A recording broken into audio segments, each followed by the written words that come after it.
We're going to go ahead and talk about how stem cells can help treat common orthopedic conditions. So, stem cell therapy isn't for everyone and it isn't for every single condition. So, we're trying to match the right person with the right condition in the right situation. Stem cells have been used for well over 30 years. Philippe Hernigo from the University of Paris, who I happen to spend some time with, he has been using this for well over 30 years, especially in young men that have a certain condition of their bone called avascular necrosis.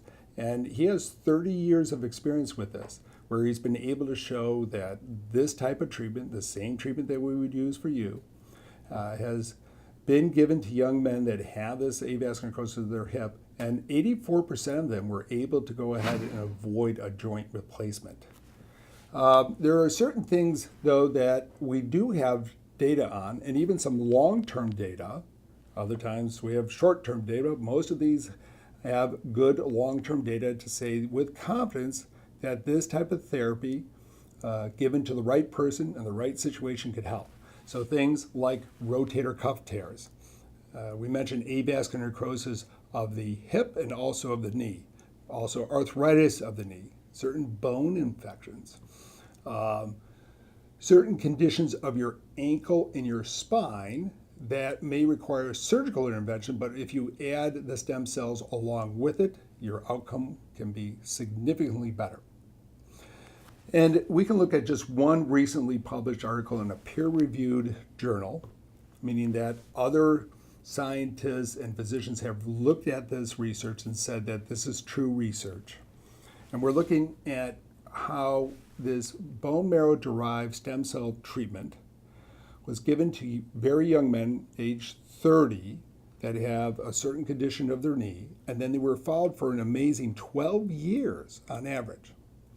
And what they did is they replaced one of their knees, and on the other knee, they performed this stem cell therapy. And they followed them for an average of 12 years.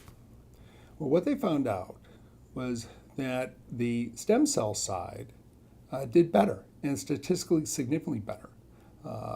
They had less complications.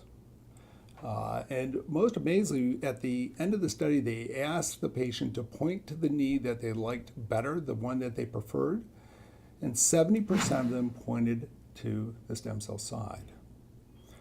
Only 10%, or about 3 of these patients, required a reoperation. But when they went back for the reoperation, the type of surgery that they had, the extensive amount of surgery that they had was far less than if they would have had it without the stem cell therapy, because the stem cell therapy helped to grow some cartilage and some bone around that area that allowed them to do the procedure without these long stems in.